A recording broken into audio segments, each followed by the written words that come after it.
السلام علیکم ورحمۃ اللہ وبرکاتہ۔ الحمد للہ رب العالمین والعاقبۃ للمتقین والصلاة والسلام علی سید الانبیاء والمرسلین، اما بعد فاعوذ باللہ من الشیطان الرجیم، بسم اللہ الرحمن الرحیم۔ محمد الرسول اللہ صلی اللہ تعالی علیہ وسلم، صدق اللہ مولانا العلی العظیم۔ پڑھیں الصلاۃ والسلام علیک یا رسول اللہ، الصلاۃ والسلام علیک یا حبیب اللہ، الصلاۃ والسلام علیک یا نبی اللہ، وعلی آلک واصحابک یا نور اللہ، صلی اللہ تعالی علیہ وسلم۔ رب کعبہ کی بارگاہ میں دعا ہے، مولا اپنے حبیب صاحب الاولاق صلی اللہ تعالی علیہ وسلم کے صدق و طفیل ہم تمام حاضرین اور سامعین کو تو دم واپسی تک حق کہنے، حق سننے اور اپنے حق والے بندوں کے دامن سے وابستہ رہنے کی توفیق نصیب فرما۔ ساتھ ہی بارگاہ رب العزت میں دعا ہے کہ میرے کریم ہم جو کچھ بھی علم دین حاصل کریں، ہمیں اسے سمجھنے، دل کے نہا خانوں میں جگہ دینے اور عملی زندگی میں اسے اتارنے کی توفیق عطا فرما، اور موت آنے سے پہلے ہم گناہ گاروں سیاہ کاروں کو سچی توبہ کی توفیق نصیب فرما۔ میرے پیارے آقا علیہ الصلاۃ والتسلیم کے پیارے دیوانوں،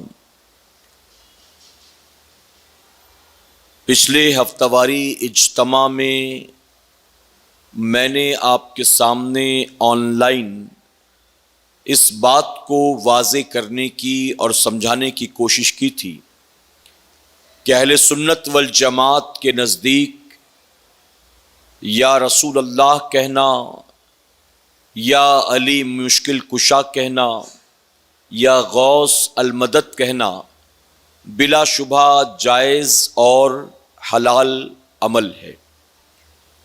میرے پیارے آقا علیہ الصلاۃ والتسلیم کے پیارے دیوانوں، میں نے احادیث مبارکہ کی روشنی میں اور بزرگان دین کے اقوال کی روشنی میں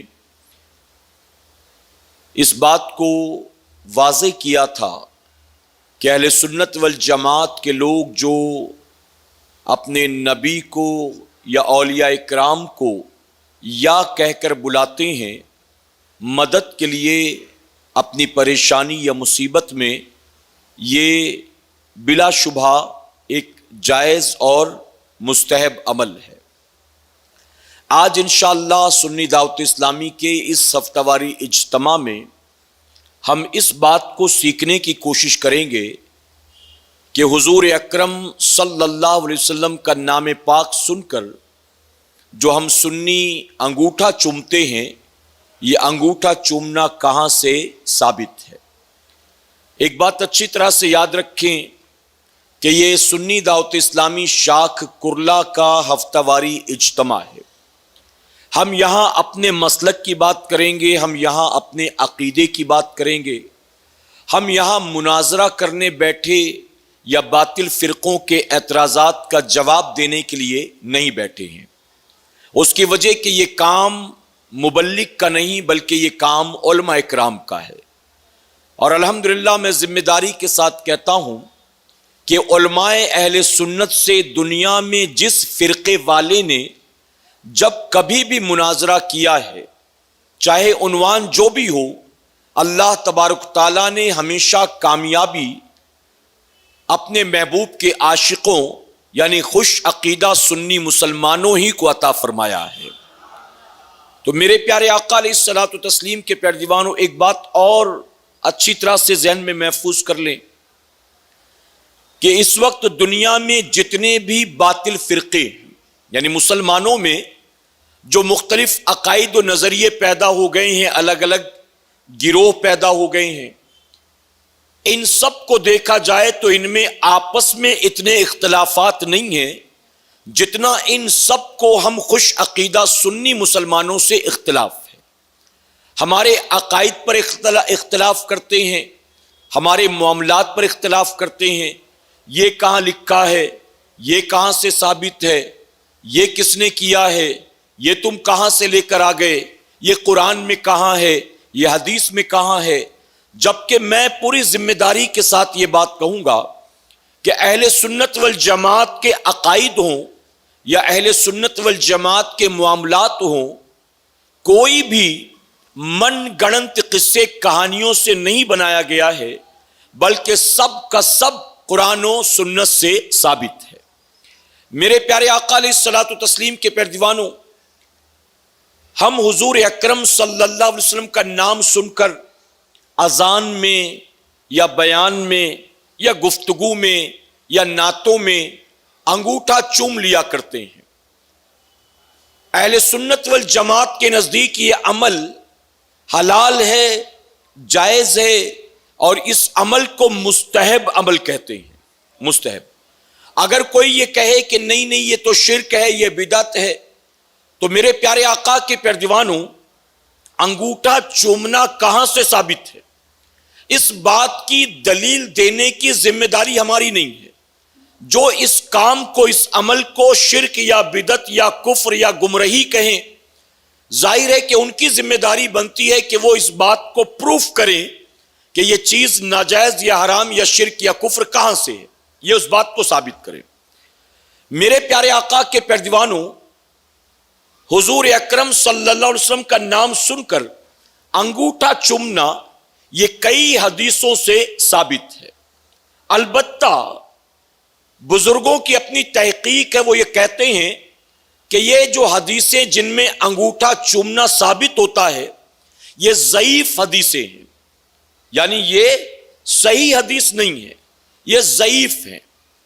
تو یاد رکھیں، ضعیف حدیث سے عقیدہ تو نہیں بنایا جا سکتا ہے، لیکن جب بات فضیلت کی ہو تو فضیلت کے باب میں ضعیف حدیث کو بھی دلیل بنایا جا سکتا ہے۔ یعنی جب بات فضائل کی ہو تو فضائل کے باب میں ضعیف حدیث کو بھی دلیل بنانا یہ جائز اور فقہاء اکرام کا فیصلہ ہے۔ تو ضعیف حدیث سے عقیدہ تو نہیں بنتا، لیکن ضعیف حدیث فضیلت میں بیان کی جا سکتی ہے۔ اسی طرح اگر ہم انگوٹھا چومتے ہیں، مان لیجئے اگر کوئی کہے کہ میں بنا دلیل کے انگوٹھا چومتا ہوں، تو سب سے پہلے یہ سمجھنا ہوگا کہ انگوٹھا چومنے کی وجہ کیا ہے، یہ انگوٹھا کیوں چومتے ہیں؟ تو کہیں گے انگوٹھا میں نبی کی محبت میں چومتا ہوں، میں انگوٹھا تعظیم نبی میں چومتا ہوں، یا تو عشق نبی میں یا تو تعظیم نبی میں۔ علاوہ اس کے بتائیے کوئی اور نیت ہوتی ہے، کوئی اور انٹینشن؟ یہ بھی یاد رکھیں کہ سنی جب انگوٹھا چومتا ہے تو فرض سمجھ کر نہیں چومتا، واجب سمجھ کر نہیں چومتا، اور نہ ہی اس کو دین کا حصہ سمجھ کر چومتا ہے، بلکہ وہ حضور کی محبت میں چومتا ہے، وہ تعظیماً چومتا ہے، وہ اس کام کو اچھا سمجھ کر چومتا ہے۔ اور مستحب کس کیٹیگری میں آتا ہے؟ مستحب کسے کہتے ہیں؟ فرمایا گیا مستحب اس عمل کو کہتے ہیں کہ کریں تو ثواب، نہ کریں تو کوئی گناہ نہیں ہے، کوئی گناہ نہیں ہے۔ اب انگوٹھا جو چومتے ہیں وہ چومیں، اللہ ثواب عطا کرے گا، اور جو نہیں چومتے ہیں تو چومنے والے ان نہ چومنے والوں کو برا بھلا نہ کہیں، یا یہ نہ سمجھے کہ یہ نہیں چومتے تو یہ برے لوگ ہیں، یا یہ نہیں چومتے ہیں تو یہ سنی نہیں ہے، یا یہ نہیں چومتے ہیں تو مجھے بدعقیدہ معلوم دیتے ہیں۔ آپ فیصلہ نہ کریں، آپ جج نہ بنیں۔ اس کی وجہ کہ آپ نے دیکھا ہوگا کئی مواقعوں پر خود ہمارے علماء بھی تقریر کرتے کرتے حضور کا نام لے لیتے ہیں لیکن انگوٹھا نہیں چومتے. تو انگوٹھا اگر وہ نہ چومے تو ان کی سنیت میں کوئی فرق نہ پڑے، لیکن عام عوام میں سے کوئی اگر سنی ہو، صحیح العقیدہ ہو، لیکن انگوٹھا نہ چومے تو ہم اس پر فتویٰ لگانا شروع کر دیں، یہ چیز اچھی نہیں ہے. اس سے احتیاط کرنا چاہیے. میرے پیارے آقا کے پیروانوں، یہ بھی سمجھ لیں، جب آپ حضور کا نام سنیں اذان میں، جب حضور کا نام سنیں بیان میں، جب کتاب میں حضور کا نام پڑھیں یا دوران گفتگو حضور کا نام آ جائے یا نعت شریف کے دوران حضور کا نام آ جائے، یعنی جب بھی حضور اکرم صلی اللہ علیہ وسلم کا نام نامی، اسم گرامی محمد الرسول اللہ صلی اللہ علیہ وسلم سنیں تو سن کر انگوٹھا چومیں، یقیناً اللہ اس پر ثواب عطا فرمائے گا. اور اگر کبھی نہیں چوما تو اس پر کوئی گرفت اور پکڑ بھی نہیں ہونا ہے. میرا تجربہ ہے، میں نے یہ دیکھا کہ جب مقرر یا نعت خواں نعت شریف پڑھتے ہوئے یا بیان کرتے ہوئے حضور کا نام آنے پر خود انگوٹھا چومتا ہے تو سارا مجمع بھی چوم لیتا ہے. لیکن اگر وہ خود نہیں چومتا ہے تو کچھ لوگ چومتے ہیں اور کچھ لوگ نہیں چومتے، کچھ لوگ نہیں چومتے. تو اب چومے تو بھی جائز ہے اور نہ چومے تو بھی جائز ہے. ایسا نہیں کہ نہیں چوما تو معاذ اللہ یہ ناجائز و حرام ہو گیا، یا چوم لیا تو یہ ناجائز و حرام ہو گیا. بالکل ایسا نہیں ہے. اتنے شدتی بھی نہ بن جائیں انگوٹھا چومنے میں. کیوں؟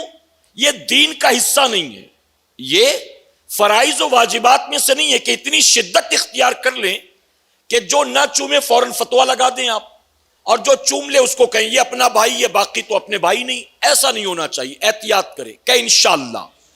ہاں ایک بات بتا دوں میں، ایک بات، جتنے بھی باطل فرقے والے ہیں یا جتنے بھی باطل مذاہب والے ہیں وہ اپنی چیزوں کو لوگوں کے سامنے بالکل اوپنلی کرتے ہیں، وہ اپنی چیزیں چھپاتے نہیں ہیں.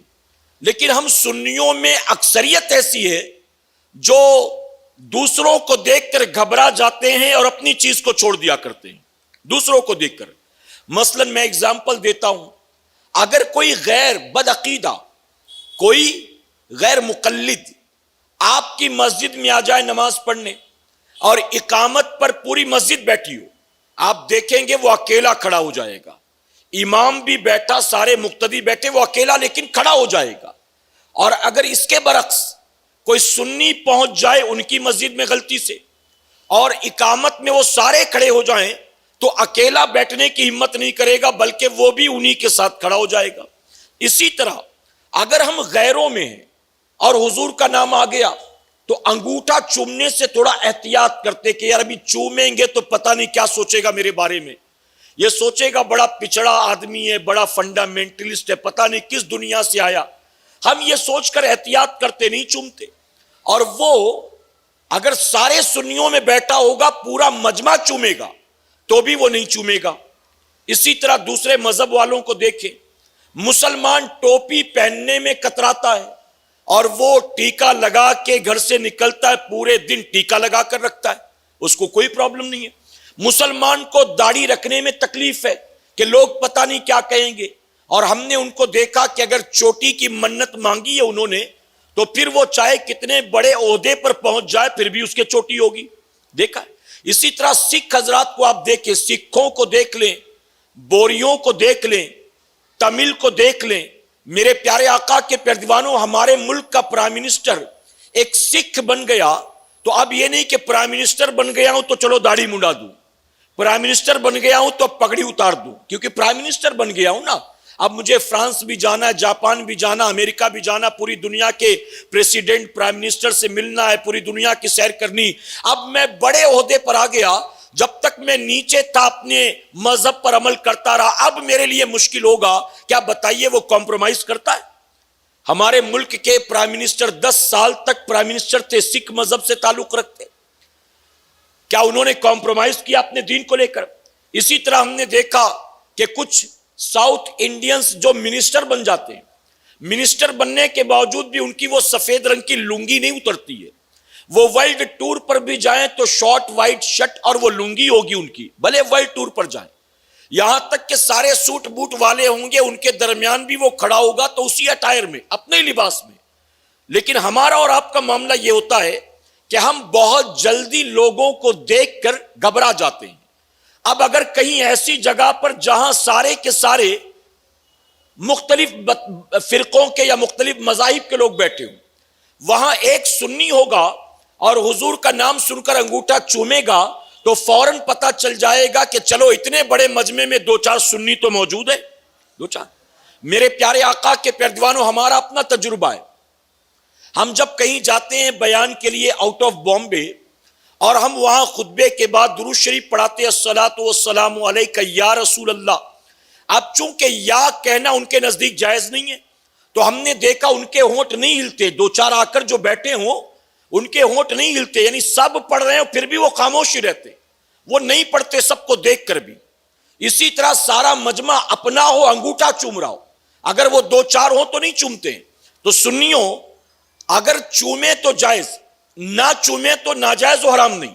لیکن انگوٹھا چومنا آج کے دور میں مسلک اعلی حضرت اور اہل سنت والجماعت کی پہچان بن چکی ہے. تو اس میں کمپرومائز نہیں کرنا چاہیے، آپ کو چومنا چاہیے کہ انشاءاللہ. ہاں البتہ جو نہ چومے اس پر فتوے نہ لگائیں، فتوے نہیں، اور نہ اس کے بارے میں فیصلہ کر لیں، جج کر لیں کہ اب یہ اپنا معلوم نہیں دیتا ہے. میرے پیارے آقا کے پیروانوں، میں نے بہت سارے خوش عقیدہ سنی پڑھے لکھے نوجوانوں کو دیکھا، وہ ڈومینوز سے منگا کر نان ویج کھاتے، وہ چکن برگر منگا کر میکڈونلڈ سے کھاتے. تو اب اس کا مطلب یہ نہیں کہ میں ان کو چھوڑ دوں یہ سوچ کر کہ سنی نہیں ہوگا تبھی تو کر رہا ہے. میں نے اس کو کلین شیوڈ دیکھا، میں نے اس کی ڈگری دیکھی، میں نے اس کا اسٹیٹس، اس کی کوالیفیکیشن دیکھا. میں سمجھ گیا ہو سکتا ہے سنی ہو، اس کو علم نہیں ہوگا. تو ہمیں چاہیے کہ ایسوں کی رہنمائی کرنے کی کوشش کریں، ان کو سمجھائیں، ان کو ایجوکیٹ کریں. فوراً جو ہے قطع تعلق نہ کر لیں کہ یہ اپنا نہیں معلوم دیتا ہے، ایسا نہ کریں. تو میرے پیارے آقا کے پیروانوں، اہل سنت والجماعت کے نزدیک حضور اکرم صلی اللہ علیہ وسلم کا نام سن کر انگوٹھا چومنا یہ جائز اور حلال عمل ہے، اور اس کو مستحب کی کیٹیگری میں رکھا گیا ہے. آ گئی بات سمجھ میں آپ کے؟ اب جانتے ہیں اللہ رب العزت نے قرآن مقدس میں فرمائے آیت کریمہ جس کا مفہوم ہے کہ اللہ نے زمین پر تمام چیزیں تمہارے نفع کے لیے پیدا کی ہے. محبت سے کہے، میں اس کو ایکسپلین کروں گا ابھی. آیت کریمہ کا مفہوم ہے اللہ نے زمین پر تمام چیزیں تمہارے نفع کے لیے پیدا کی ہے. اب علماء فرماتے ہیں اس کی تشریح میں کہ اس آیت کریمہ سے یہ بات ثابت ہو گئی کہ زمین پر موجود تمام چیزیں پاک ہیں اور ہمارے اور آپ کے لیے حلال ہیں اس وقت تک جب تک کہ ان پاک یا حلال چیزوں کے خلاف ناپاک یا حرام ہونے کا ثبوت موجود نہ ہو. آئی بات سمجھ میں آپ کے؟ میرے پیارے آقا کے پیروانوں، اللہ نے فرمایا زمین پر موجود تمام چیزیں تمہارے نفع کے لیے پیدا کی گئی. تو صوفیہ فرماتے ہیں کہ اس سے یہ بات پروف ہو گئی کہ تمام چیزیں پاک اور تمہارے لیے اس کا استعمال جائز و حلال. البتہ فرماتے ہیں جب تک کہ اللہ اور اس کے رسول نے اس میں سے کسی چیز کو حرام یا ناجائز یا ناپاک قرار نہ دیا ہو. جیسے کوئی کہے گا اس آیت کریمہ کے مفہوم کو سننے کے بعد کہ زمین پر تو شراب بھی ہے، خنزیر بھی ہے، جوا بھی ہے، سود بھی ہے، تو آپ کیا کہیں گے؟ یہ بھی نفع بخش ہے، اس کا بھی استعمال جائز. تو ہم کہیں گے نہیں، بات کو سمجھنے کی کوشش کرو، بال کی کھال مت نکالا کرو، بلکہ سمجھو پوری بات کو کہ جن چیزوں کے خلاف حرام و ناجائز ہونے کی دلیل موجود ہو یا ان کی ناپاکی کا ثبوت موجود ہو وہ جائز اور حلال و پاک نہیں ہے، اور اس کے علاوہ باقی سب کچھ جائز، حلال اور پاک ہے. آگئی بات سمجھ میں؟ میرے پیارے آقا کے پیروانوں، اب اگر ہمارے کسی کام کو جیسے یا رسول اللہ کھانا سامنے رکھ کر فاتحہ پڑھنا، کھڑے ہو کر صلاۃ و سلام پڑھنا، حضور کا نام سن کر انگوٹھا چومنا، نبی کو شافع محشر ماننا، نبی کو حاضر و ناظر ماننا، اب اگر ان تمام چیزوں میں سے کسی چیز پر کوئی اعتراض کرے تو اب ان چیزوں کو پروف کرنے کی، دلیل دینے کی ہمیں ضرورت نہیں ہے، بلکہ یہ چیزیں غلط ہیں یہ اس کو ثابت کرنا پڑے گا، ذمہ داری اس کی ہوگی جو اعتراض کر رہا ہوگا۔ آگے بات سمجھ میں آپ کی؟ میں بار بار مثال دیتا ہوں، پچھلے ہفتے بھی کہا تھا، آج بھی کہہ دوں۔ قرآن میں کوئی ایک آیت ہے جس میں کہا گیا ہو کہ آئس کریم کا کھانا جائز ہے، نوڈلز کا کھانا جائز ہے، سموسے کا کھانا جائز ہے، پیزا کا کھانا جائز ہے؟ کہیں کوئی آیت ہے بتاؤ، کہیں کوئی حدیث شریف ہے؟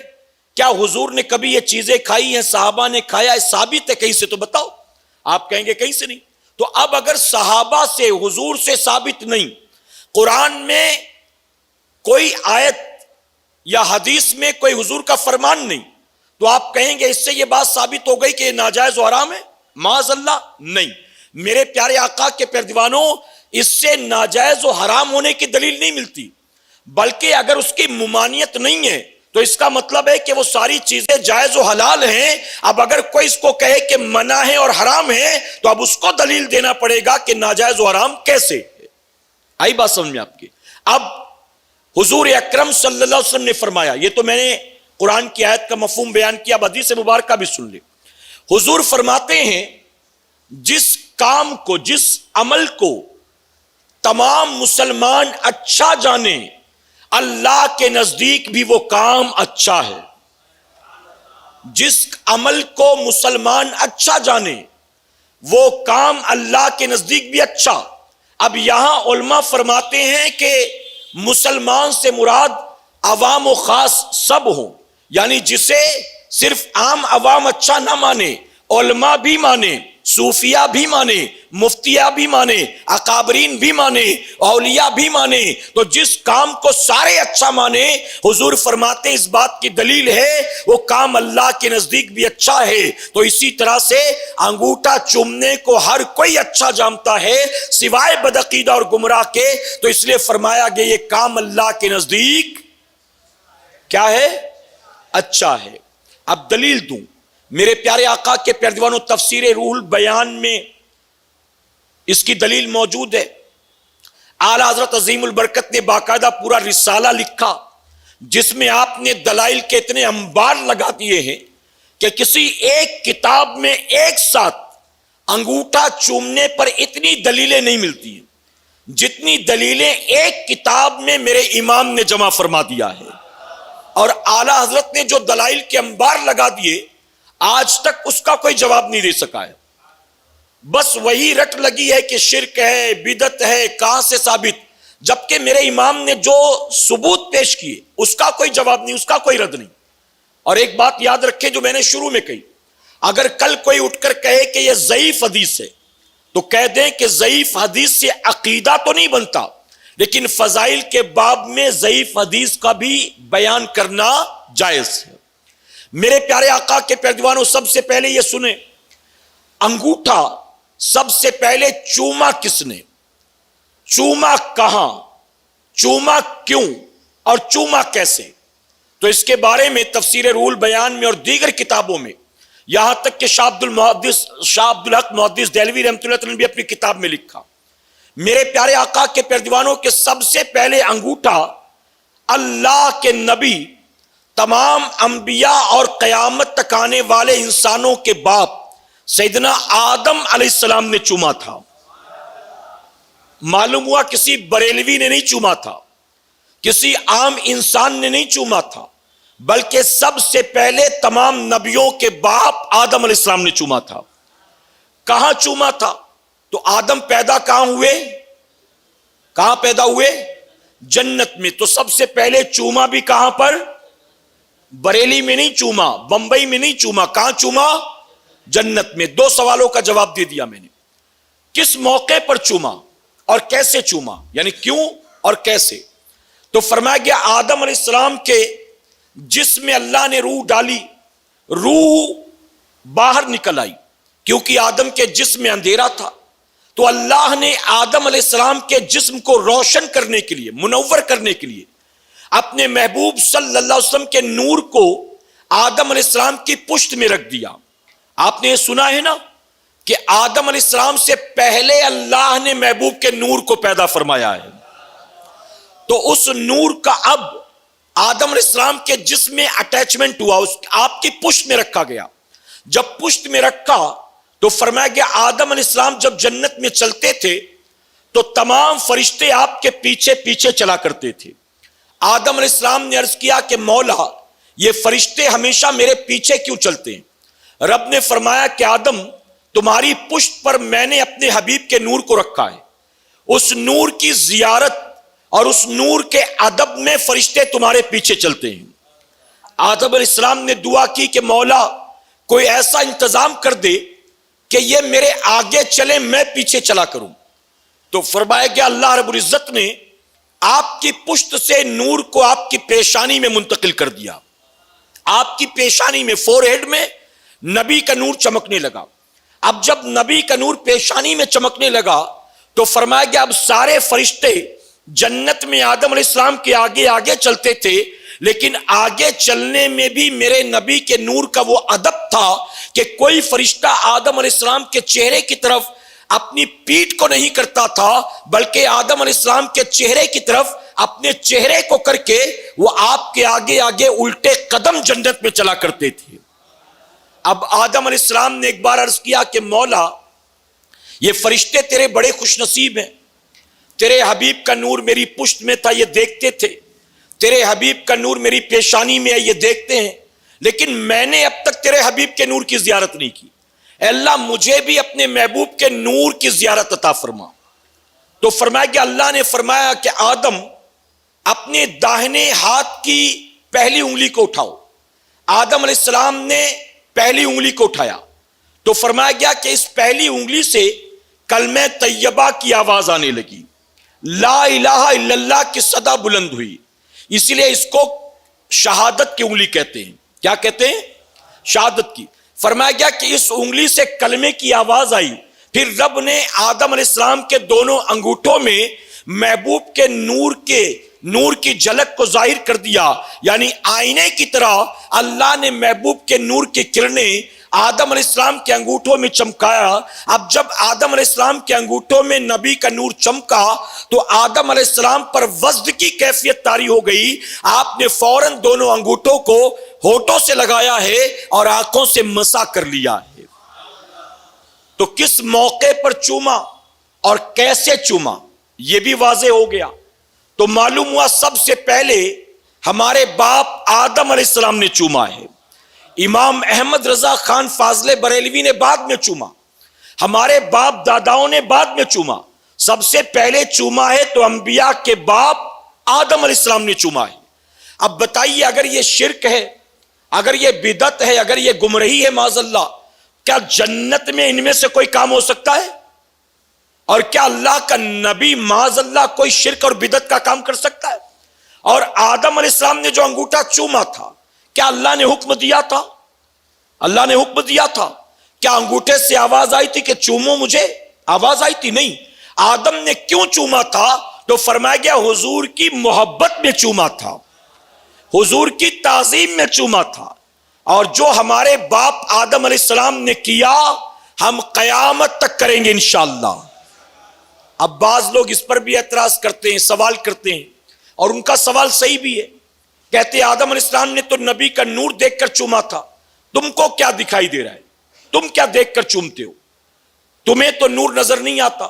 میرے پیارے آقا کے پیروانوں, آدم نے نور دیکھ کر چوما تھا, ہم نور کا تصور کر کے چومتے ہیں. اور دیکھ کر بھی چومنا جائز ہے اور تصور کر کے بھی چومنا جائز ہے. تصور کر کے بتاؤں میں آپ کو.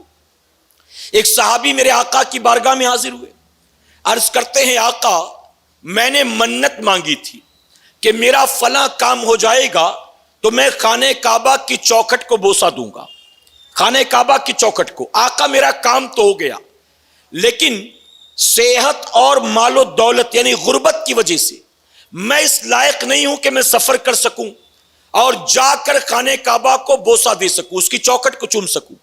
آقا منت پوری کیسے کروں, کام تو ہو گیا.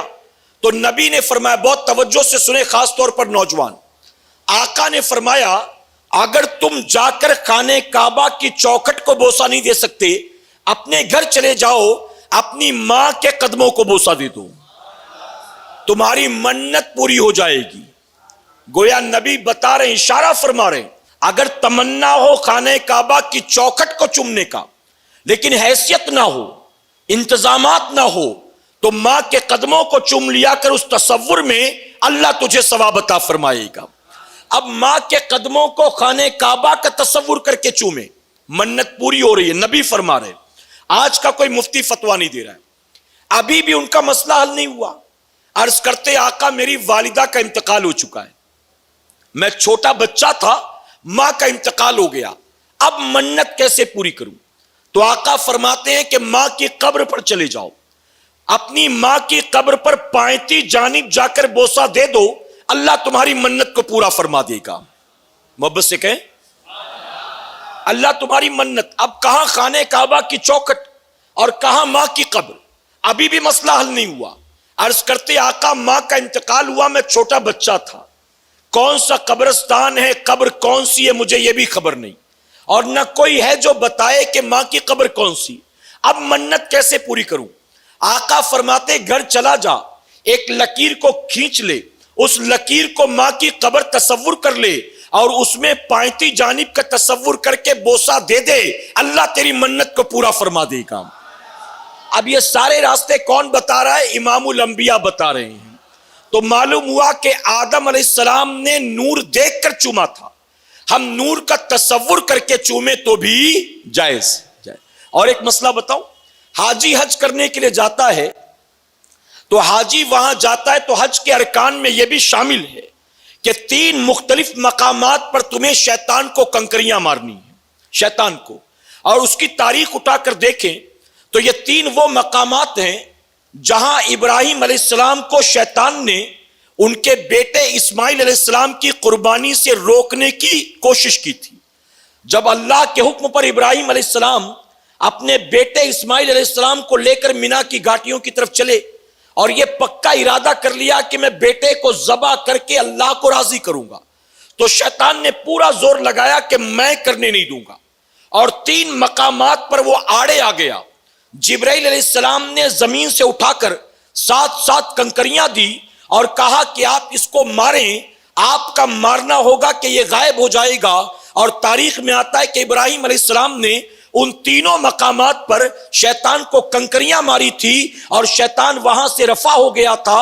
اب میرے پیارے آقا کے پیروانوں، آج جو حاجی حج کرنے کے لیے جاتا ہے ان 3 مقامات پر وہ بھی پتھر مارتا ہے. ہم اس سے پوچھتے ہیں کہ آج کنکریاں مارنے کی کیا وجہ ہے؟ آج وہاں شیطان موجود نہیں ہے اور شیطان نے تجھے قربانی سے روکا نہیں ہے، کسی عبادت میں آڑے آیا نہیں ہے، تو پھر کیوں مارتا ہے؟ اور اگر مارتا بھی ہے تو تجھے شیطان کہاں نظر آتا ہے؟ تو جواب ملے گا کہ آج شیطان وہاں موجود نہیں ہے، لیکن شیطان کا تصور کر کے کنکری مارنا ہے، شیطان کا تصور کر کے. تو جب حاجی شیطان کا تصور کر کے ستون کو کنکری مار دے اور اللہ ثواب دے شیطان کو کنکری مارنے کا، تو ہم حضور کے نور کا تصور کر کے انگوٹھا چومیں گے، کیا اللہ ہم کو ثواب نہیں عطا فرمائے گا؟ اسی طرح یہ بھی سن لیں، یوں بہت سارے اعتراضات لوگ کرتے ہیں، میں اتنی وضاحت کر دیتا ہوں کہ کچھ نہ کچھ تو زندگی بھر یاد ہی رہے گا آپ کو انشاءاللہ.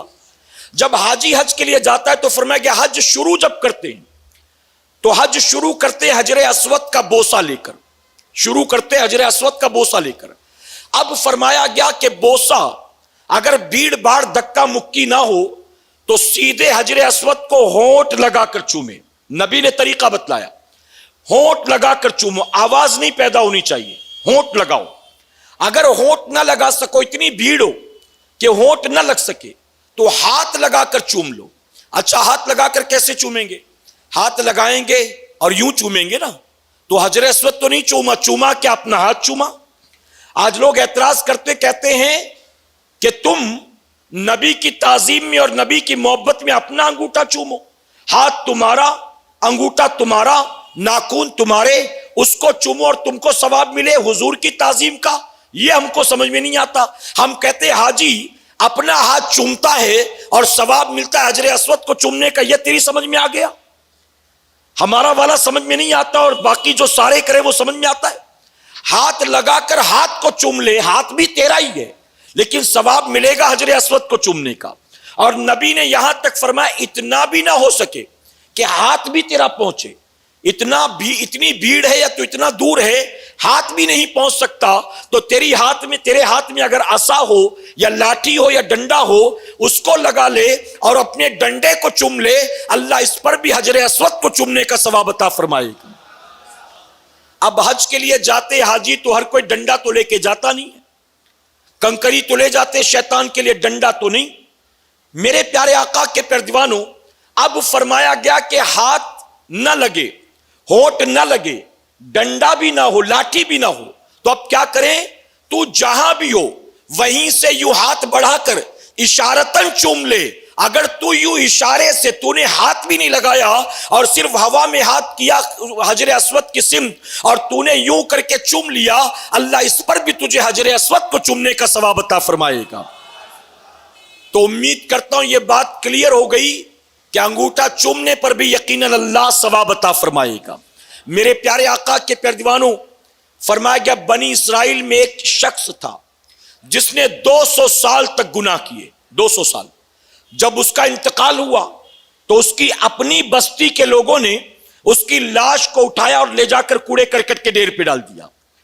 اللہ نے موسیٰ علیہ السلام پر وحی نازل کی ہے، موسیٰ فلاں کوڑے کرکٹ کے ڈھیر پر لوگوں نے میرے ایک نیک بندے کی لاش کو پھینک دیا ہے، جا اس کو اٹھا کر لا، اپنے ہاتھوں سے غسل دے، اپنے ہاتھوں سے کفن پہنا، اپنے ہاتھوں سے دفن کا اہتمام کر۔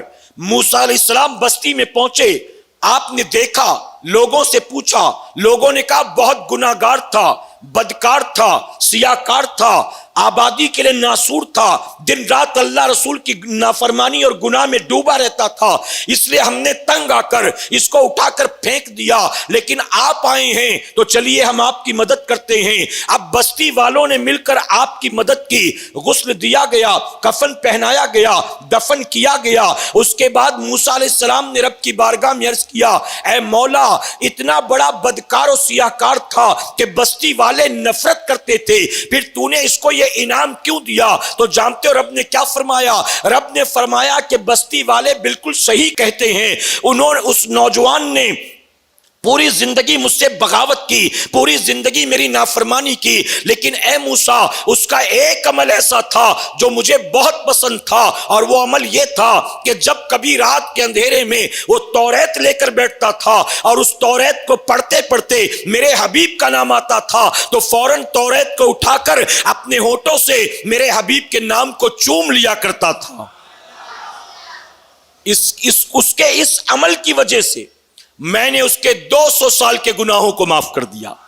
ذرا سوچیں بنی اسرائیل کا، ارے اعلیٰ حضرت عظیم البرکت اس کی تفسیر میں فرماتے ہیں وہ تو 200 سال کا گناہگار تھا۔ ارے نبی کی تعظیم کرنے والا اگر ہزارہ سال کا گناہگار بھی ہو، اللہ تعظیم قبول کر لے تو نبی کی تعظیم کرنا اس بندے کے گناہوں کی بخشش کا سبب بن سکتا ہے۔ بنی اسرائیل کا گناہگار نبی کا نام چومے تو انعام پائے، اور نبی کا عاشق خوش عقیدہ سنی ان کا کلمہ پڑھنے والا نبی کا نام آنے پر چوم لے تو اس کو ثواب نہ ملے؟ یہ ممکن ہے بھلا بتاؤ؟ نہیں۔ ارے جب اس گناہگار کو ثواب ملے تو یقیناً اللہ ہمیں بھی ثواب عطا فرمائے گا۔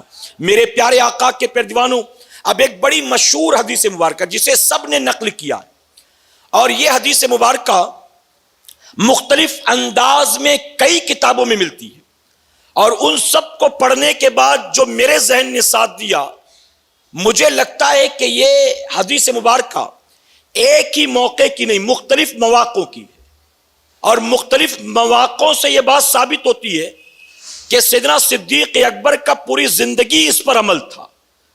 آپ سنیں حدیث شریف، تفسیر روح البیان میں اور دیگر کتابوں میں آتا ہے، حضور اکرم صلی اللہ علیہ وسلم تشریف فرماتے، سیدنا صدیق اکبر بھی، حضرت بلال نے اذان دیا، اور بلال جب پہنچے اشہد ان محمد رسول اللہ پر تو اس کو سن کر صدیق اکبر نے انگوٹھا چوما اور آپ نے حضور پر درود بھیجا۔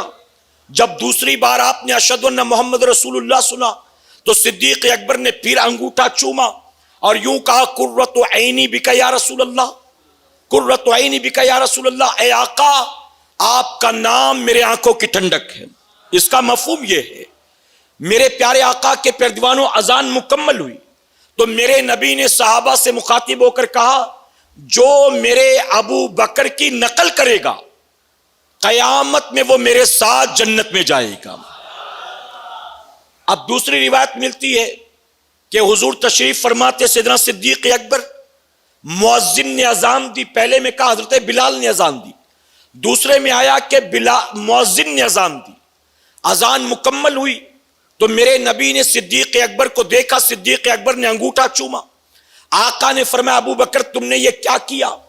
صدیق اکبر عرض کرتے ہیں آقا آپ کا نام میرے آنکھوں کی ٹھنڈک ہے۔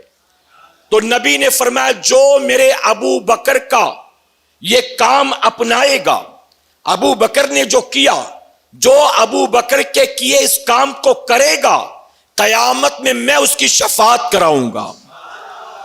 ایک روایت اور ملتی ہے اسی طرح سے، اس میں فرمایا گیا کہ کل وہ میرے برابر جنت میں داخل ہوگا، نبی نے فرمایا میرے برابر وہ جنت میں داخل ہوگا۔ اور میرے پیارے آقا کے پیروانوں، اب صوفیہ نے اس کی تفسیر میں اور وضاحت کی اور اس حدیث مبارکہ کو سامنے رکھ کر کہا کہ اب اس سے یہ بات ثابت ہو گئی کہ حضور کا نام سن کر صدیق اکبر انگوٹھا چوما کرتے تھے۔ محبت سے کہیں، اب کہتے جب صدیق اکبر انگوٹھا چومتے تو کسی اور صحابی کی دلیل ڈھونڈنے کی ضرورت کیا ہے؟ ارے تمام انسانوں میں انبیاء کے بعد جس کا مقام سب سے بلند و بالا ہے، اگر وہ عمل کرتا تھا تو اس کا عمل ہی قیامت تک کے مسلمانوں کے لیے دلیل ہے۔ اگرچہ ضعیف حدیث ہو لیکن ابو بکر کرتے تھے نا، تو اور جانتے میرے نبی نے کیا فرمایا تھا یہ بھی سن لیں۔ میرے آقا نے فرمایا حق پر وہ ہوں گے جو میری اور میرے صحابہ کی سنت پر عمل کرنے والے ہوں گے۔ وہ حدیث مبارکہ آپ نے سنی ہوگی جہاں نبی نے فرمایا بنی اسرائیل 72 فرقوں میں بٹ گئی تھی، میری امت 73 میں۔ اب جب صحابہ نے پوچھا 73 میں جنتی کتنے، آقا نے فرمایا ایک جماعت، باقی 72 جہنمی۔ صحابہ نے عرض کیا آقا جنتی جماعت کی نشانی بتائیں، تو حضور نے فرمایا وہ لوگ ہوں گے جو میری اور میرے صحابہ کی سنت پر عمل کرتے ہوں گے۔ اب انگوٹھا نبی نے تو نہیں چوما ہے، انگوٹھا کس نے چوما ہے؟ صدیق اکبر نے، صحابی رسول نے۔ تو اب پتا چلا کہ سنی الحمدللہ صحابہ کی سنت پر عمل کرتا ہے انگوٹھا چوم کر۔ میرے پیارے آقا کے پیردوانوں، اور بہت ساری دلیلیں ہیں لیکن چونکہ وقت ہو گیا اب میں اپنی گفتگو سمیٹتا ہوں۔ امید کرتا ہوں میری یہ بات سمجھ میں آ گئی ہوگی آپ کے۔ اب گھبرائیں گے تو نہیں نا، کترائیں گے تو نہیں، اب آپ اس کو جائز اور حلال مانیں اور جب بھی موقع ہو چومیں کہ انشاءاللہ۔ اعلیٰ حضرت عظیم البرکت نے 2 موقعوں پر انگوٹھا چومنے سے منع فرمایا ہے، 2 موقعوں پر، وہاں نہ چومیں۔ کون سے 2 موقع ہیں؟ ایک تو امام جب منبر پر بیٹھ جائے خطبہ دینے کے لیے، چاہے وہ جمعہ کا ہو چاہے وہ عیدین کا، خطبے کے درمیان حضور کا نام آئے تو انگوٹھا نہیں چومیں گے۔ اسی طرح سے خطبے سے پہلے جو اذان ہوتی ہے اس میں بھی انگوٹھا نہیں چومیں گے۔ یہ ایک ہے، ابھی دوسرا بتاتا ہوں۔ میرے پیارے آقا کے پیروانوں، مسئلہ یہ بھی ہے، سن لیں آپ، چونکہ پرسوں جمعہ ہے، سن لیں۔ امام جب منبر پر بیٹھ جائے خطبہ دینے کے لیے تو خطبہ دینے کے لیے امام کے منبر پر بیٹھتے ہی کوئی نفل، کوئی وظیفہ، کوئی دعا، کوئی درود شریف، یہاں تک کہ جو خطبے سے پہلے اذان ہوتی اس کا بھی جواب نہیں دیں گے۔ البتہ امام دے گا، امام اذان کا جواب بھی دے گا، درود بھی پڑھے گا، لیکن ہمارے اور آپ کے لیے اجازت نہیں ہے۔ اسی طرح خطبے میں حضور کا نام آئے تو بھی انگوٹھا نہیں چومیں گے۔ اور دوسرا موقع آپ نے دیکھا جب فاتحہ پڑھتے ہیں تو فاتحہ میں آخر میں آیات پڑھتے ہیں ما کان محمد ابا احد، تو جب فاتحہ میں، ابھی تو میں نے چوما آپ کو سمجھانے کے لیے، جب فاتحہ میں یہ پڑھا جائے تو فرمایا گیا اس وقت بھی انگوٹھا نہیں چومیں گے۔ اعلیٰ حضرت نے ان 2 موقعوں پر منع کیا، کیوں؟ اس کی وجہ کہ فرمایا گیا جب قرآن کی تلاوت ہو تو توجہ سے سنو، اللہ تم پر رحم فرمائے گا۔ تو قرآن، بعض لوگ ہوتے ہیں تلاوت ہو رہی ہوتی ہے اور تلاوت میں قاری جیسے ہی رکتا ہے ویسے کہتے ہیں سبحان اللہ، تو قرات کے دوران سبحان اللہ کہنے کی بھی اجازت نہیں ہے۔ جب قرآن پڑھا جائے، نماز میں ہو یا نماز سے باہر ہو، جب بھی قرآن کی تلاوت ہو تو پوری توجہ قرآن کی تلاوت کو سننے میں دے، واجب ہے۔ پھر اس وقت یہ نہیں کہ آپ درود شریف پڑھ رہے ہیں انگوٹھا چوم رہے ہیں، اس لیے فرمایا گیا کہ فاتحہ جب کرتے ہیں اور اس وقت جب یہ آیت پڑھی جائے تو اس وقت بھی انگوٹھا نہیں چومیں گے، ٹھیک ہے۔ اللہ اپنے حبیب پاک کے صدقے ہمیں آپ کو سب کو کہنے سننے سے زیادہ عمل کرنے کی توفیق عطا فرمائے۔ ہاں میرے پیارے آقا کے پیروانوں، ایک ذہن میں ایک بات اور آئی تو آپ کے سامنے واضح کر دوں۔ ایک بزرگ فرماتے ہیں ایک مرتبہ میری آنکھ میں ایک کنکری چلی گئی، بہت جتن کیا اس کو نکالنے کی لیکن وہ نکلتی نہیں تھی، یہاں تک کہ اذان شروع ہو گئی۔ اذان کو سن کر جب میں نے انگوٹھا چوما اور قرۃ عینی بک یا رسول اللہ پڑھا، ابھی اذان ختم بھی نہیں ہوئی تھی، وہ کنکری خود بخود میری آنکھوں سے باہر نکل گئی۔ بزرگان دین فرماتے جو ہمیشہ انگوٹھا چومنے کا عادی ہوگا اس کی نظریں کبھی کمزور نہیں ہوں گی، وہ کبھی اندھا نہیں ہوگا، اس کی آنکھوں میں کبھی کوئی مرض لائق نہیں ہوگا۔ جو ہمیشہ اس کا عادی ہو، عادت بنائیں۔ اللہ سب کو کہنے سننے سے زیادہ عمل کی توفیق عطا فرمائے۔ درمیان گفتگو مجھ سے جانے انجانے میں کوئی غلطی خامی رہ گئی، آپ سب کو گواہ بنا کر سچے دل سے توبہ کرتا ہوں۔ رب میری توبہ قبول فرمائے اور ہماری اس محفل پاک کو میرا کریم قیامت میں ہمارے لیے، ہمارے والدین کے لیے بخشش اور نجات کا ذریعہ بنائے۔ وما علینا الا البلاغ۔